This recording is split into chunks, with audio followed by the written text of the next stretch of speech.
Hello, you wonderful people, and welcome to another episode of Not Too Comic Book. This week's show, we're talking about TV shows that are adaptations of comic books. For today's episode, I'm going to talk about Kite Man, hell yeah, Season 1, Episode 6, a great episode. A lot of really interesting things went down in this episode, so let's break it down. I think this is actually a really sad episode. I didn't expect things to kind of take the turn that they would, but it makes sense. I mean, we started off with Kite Man and Glider already being in a relationship, so of course they're going to have their stumbles like any good relationship does. I mean, even look at the Harley and Ivy relationship. That definitely had its hurdles and complications in Season 3 and Season 4. But either way, it's sad what this all kind of revolves around, this element of unrequited love in many different factors, because I didn't even think about it until Noonan started pointing it out. Like, right, Glider's got the mommy issues, Chuck Kite Man has the daddy issues, because his daddy issues don't come up as much, but I mean, it comes up from time to time. But I think her mommy issues have been like the more present issue more recently, so makes you wonder, like, Captain Cole seems like he's dealt with it in his own way, which maybe he's dealt with it in the most unhealthy ways as well, but it's understandable why Glider would be as like broken down about it, because it's like, right, not only did you find out your mom was alive and then you couldn't find her, now you're like, no, she doesn't want to have anything to do with me, because she was under her and Kite Man were under the impression like, oh, she's been locked up down there for a long time. It's like, they must not know Harley and Ivy were in there not too long ago, and that they were kind of like, they ran into any prisoners. Once again, you could make it retroactively be like she was there the whole time, but it's like, no, she probably only recently, in the confines of either some point during Season 3 or 4, like I said, because I'm pretty sure the Pit episode was in Season 2, but yeah, if I remember correctly. So yeah, because Ivy and Harley weren't a couple yet. That was kind of the whole like sneaking behind Kite Man's back type of thing.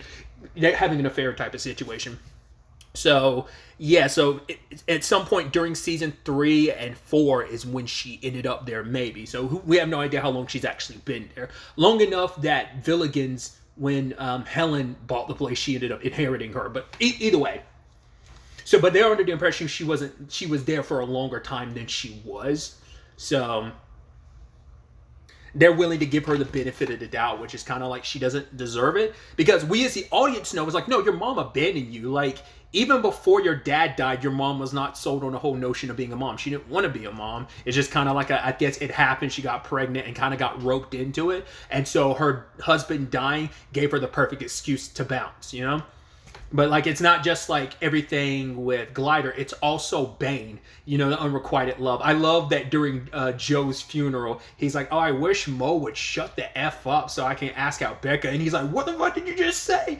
And then Bane's like, wait, did everyone hear that? He's like, damn your internal monologue. It's like, and I love that is a recurring bit in this episode for him.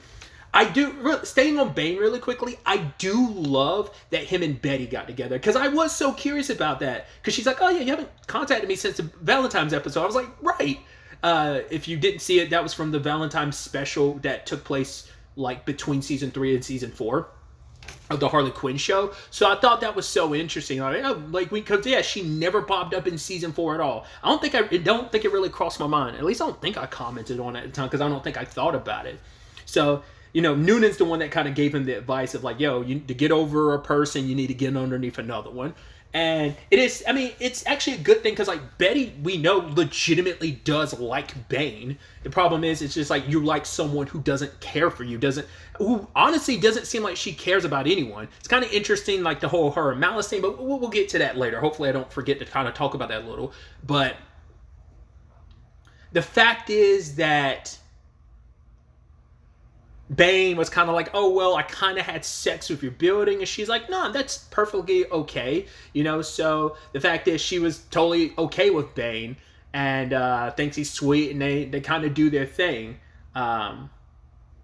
And Bane admits, like, oh, like, my heart belongs to another, and I had sex with you. That's why I'm having an issue. That's why I'm kind of crying after we've had sex. And she's like, oh. She's always, like, never first choice, which I even thought was so heartbreaking when Bane was like, oh, well, I've never been anyone's choice. I was like, oh, that's so heartbreaking. I mean, I think that's so interesting because like there's a whole conversation about Kite Man being a pathetic loser, which I think is so interesting that Bane said that to him, even though he's like, oh, I'm best friends with a pathetic loser with no powers. But it's like, yeah, but Kite Man has still gotten 2 girlfriends and you haven't. I mean, he got engaged to Poison Ivy. You know, it didn't work out, but it's still like, yo, Poison Ivy's pretty top tier villain. Decided, you know, some people would say she lowered her standards to get with Kite Man, but it's still like she recognized how sweet he was. That's the thing about him. He's the sweet guy, which that's a whole thing in his episode, but we'll trail back to that. But my whole point is, you know, Kite Man at least has that one up over you. Like, he's had 2 women who've chosen him, you know? But I guess you could make the argument, it's like, well, because things didn't work out with Ivy chose Harley over him. So, yeah, you know. So I think there's something that could be said there. But still, like, Glider chose him. I think that's kind of an important thing to keep in mind. But it's also the thing of, like, right, Betty's like, can I be the person that likes you because I like you? And so they kind of choose each other. So I'm like, I hope they continue to be a couple. I hope that does continue, and, you know, and Bane's able to put the Rebecca behind him type of thing. Because, like, yeah, because you're kind of like, Rebecca's not a good person. She doesn't deserve your love and attention.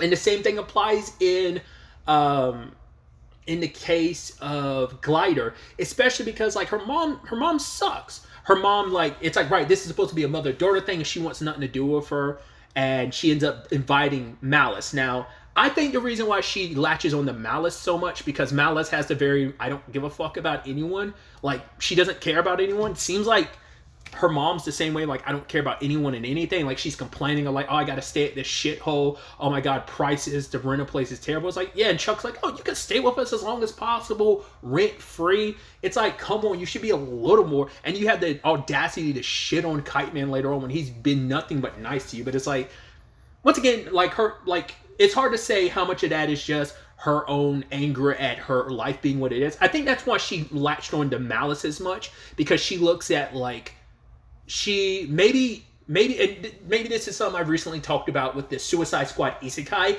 how Harley's relationship with Fiona the princess, kind of a spoiler, but when you look at, like, when she looks at Fiona, I mean, they're identical. That's also supposed to play into the theme, but it's also like when she looks at her, she sees Harleen Quinzel, like who she was in the past before she became Harley Quinn.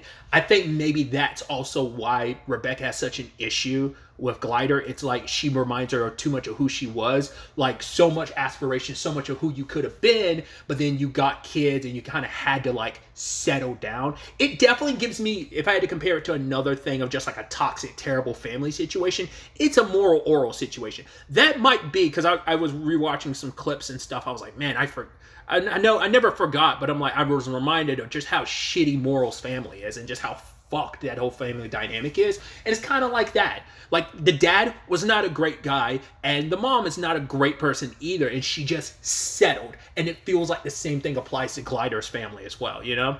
I mean, not the exact same dynamic, but 2 kids and dysfunctional parents. So, but that leads into my point of why I think she, like, latched on to Malice so much, because Malice is kind of like, I don't give a fuck attitude. I'm a free spirit. I do whatever I want.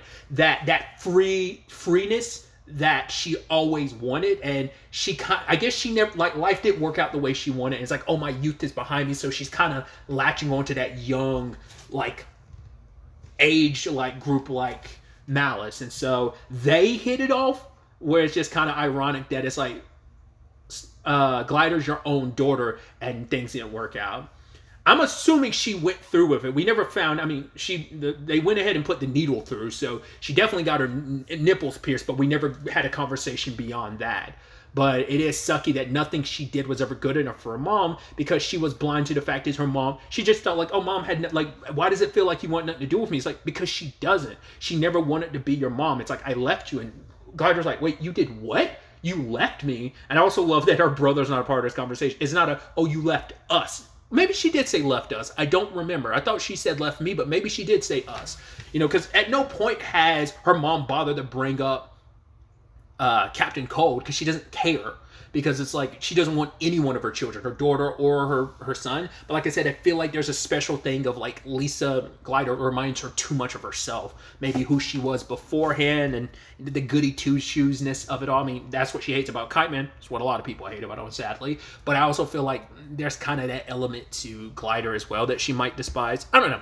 Like I said, I think there's a deep-rooted, like, looking in the mirror to some extent when she looks at Glider. Once again, I could be heavily off basis here, like psychoanalyzing her in like the wrongest capacity, you know. So that could be that. But I love that she kind of got her one up to her mom by like sending her to the bathroom. Now that is going to be a shit show in itself, because we know that that goes back to the 80s. So what does that mean? I mean, well, we don't know. We don't know the full, well, considering 3 different people used a toilet and ended up in the same spot in the same year, relatively speaking, and they didn't end up there like after each other. Well, because it also like, I would assume it, well, we don't know if it's the day to day. So like, maybe like when she time travels there, it's like a couple days after like her husband already died and stuff like that, which is something she threw in Glider's face. Because we don't know, I don't think it was ever talked about how Glider got her powers, but she's like, I didn't want my powers.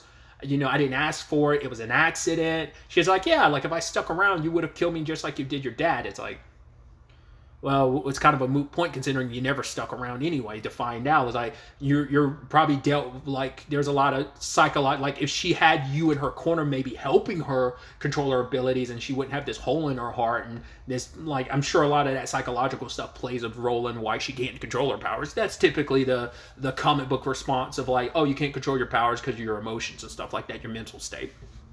So there's all of that.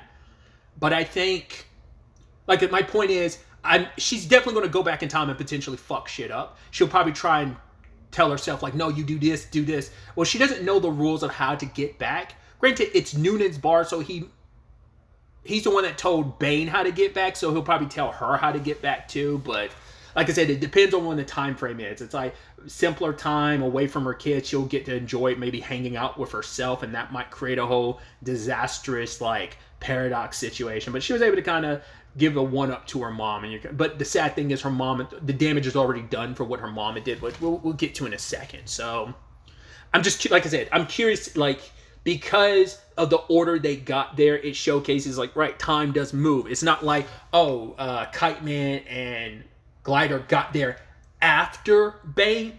I mean, got there before Bane. They got there after Bane had already been there for a while, yada, yada. So my point is, like, I think it's a relative time thing of, like, okay, say it's been, like, a week present day. When you go back in time, it will be that same year, but a week later. So I think maybe time is relative in that capacity. Once again, I'm overthinking this. I've talked about it countless times. I get a little nutty when it comes to time travel stuff. You might be like, oh, you're going off on this tangent. I think it's important to think about, because it's like, where does she end up timeline-wise? Will it be a thing of she actually goes back even further than that particular moment from that episode, or is she in the aftermath of that? I think that is something to keep in mind. I think it's important to think about. But someone might feel that I'm rambling, which I am. But either way, the reason why I was talking about the damage is done is because she ripped into Kite Man for no reason. I'm like, oh yeah, like you know, Lisa's going to get bored of you and move on. Like, you're not that great. You don't even have a power, which he's very insecure about. That's the thing of, like, Chuck has his optimism, but he also has a very fragile self-esteem, which, hey, no self-esteem boys, unite. As a fellow member of the No Self-Esteem Association, you know, we all welcome Kite Man. But yeah, like, it stems from his dad issues and just feeling like he's not enough. And so he's the butt of the joke for everyone when it comes to, you know, so all that's kind of worn down. And I think it is a thing that kind of made him think, like, why is Lisa with me? Will she eventually leave me? I don't have any powers. I'm not good enough for her, you know? So Noonan pointed him in the right direction. Well, not right direction, but pointed him in the direction, be like, yo, go to estrogen. I say estrogen. I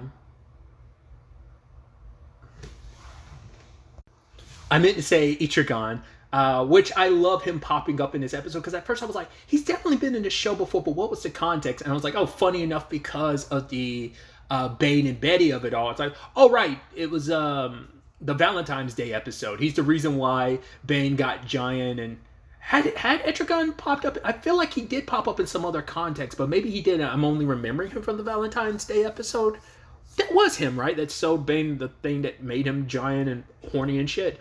I might be misremembering. But yeah, now his business is owned by Villigans, which I love that this is it's so interesting because we've pulled so far away from the Lex and the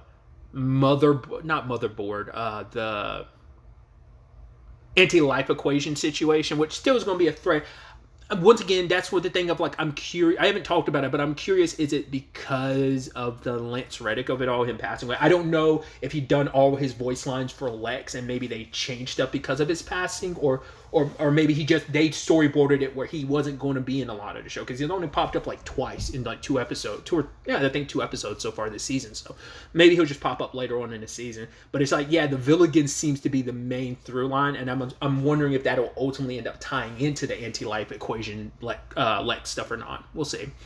But it seems like that seems to be the major thread because we've really been pushing the Villigans since I believe episode 3 was with the baby doll of it all. So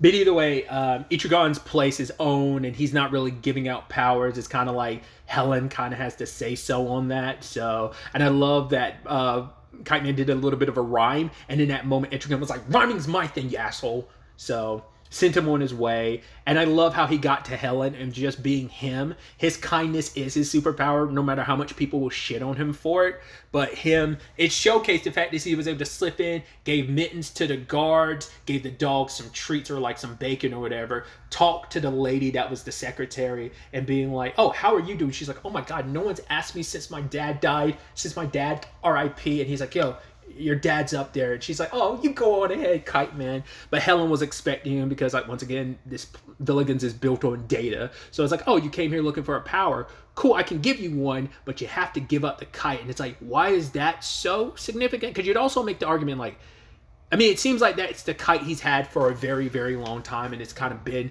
his compatriot, the one thing that's been by his side for a good chunk of his life. I wonder, is that where he got the term "hell yeah" from? Is because he was on he was like asking someone to dance, and she was like, "Of course, hell yeah." I'm like, is that where that came from? Because he wasn't doing it when he was much younger, so.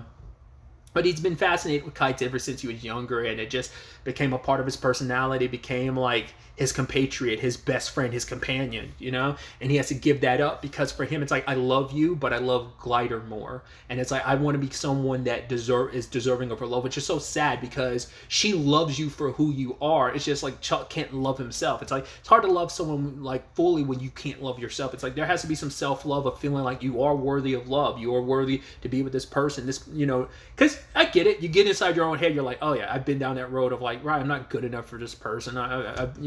I've wrote poems about that stuff when I was younger. Yeah, because I was that emo kid who wrote poetry, sad poetry. Yeah, I was that guy. So yeah, I understand where Chuck is coming from in that capacity and having to give up who he is. He has to basically now with his superpower being doucheness, it just seems almost like basically reality alters around him. Like basically he does a douchebag action and the world kind of bends itself around him. It's like, oh, they gave this person, like this woman, like an atomic wedgie from the front. Gave this guy kind of a wedgie, tied this guy's shoes to make him trip. Oh, took this kid's lunch money. He's just the epitome of a douchebag.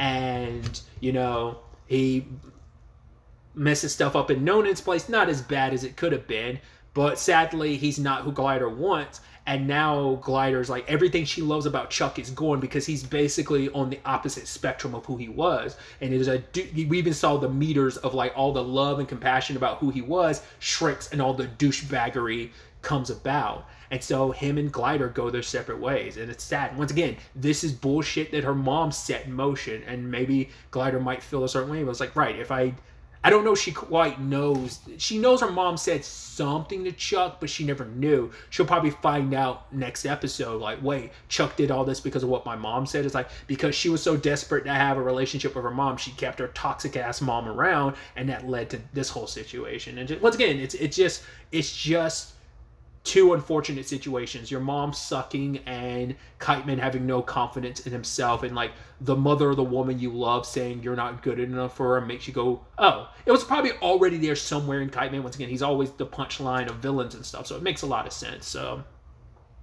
and he's a full-blown douchebag, and it's kind of sad to see the good heart. Like, we know Kite Man is a good guy, and to see him falling so hard is kind of sad. But it seems all part of Helen's plan, and we just don't know for what purpose she wants him to be like that. So we had that. And then kind of a minor through line in this episode is Mo, now that the Queen of Fables is on his brother's body, and now they have different ideas of how to run things with the body and stuff like that. She killed like the best tailor in Gotham because he accidentally poked her with a needle and was laughing, and she's like, oh, laugh now. And it's like, dude, this guy was the best of the best. So now they've started tussling, fighting over the body, and they start tussling through Nonans until they start going like, whoa, Am I the only one turned on right now? And they start making out. I was like, how the fuck does that work sex-wise? Because I'm assuming she still has... Well, that's the thing. Like, they have... Mo and Joe share a penis. They kind of... I think Mo had made that point previously. So I'm like, how the fuck does that work sex-wise? I have no idea.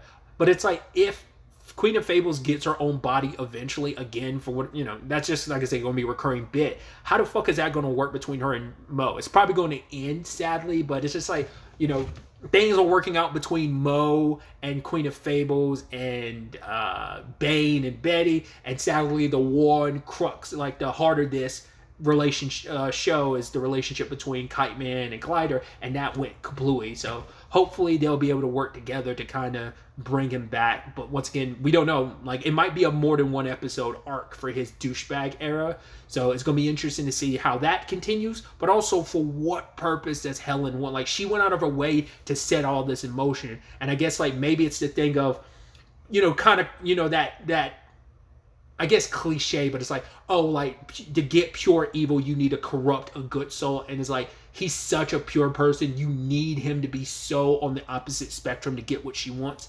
I don't know, like I said, I don't know if this correlates and connects in any capacity to the anti-life equation or not, or whether this is just a separate thing. We'll ultimately have to wait to see. But like I said, I think it's so sad that this is where this episode ends in the grand scheme of things. But it's going to be interesting to see where it all ends up taking us going forward into the next episode.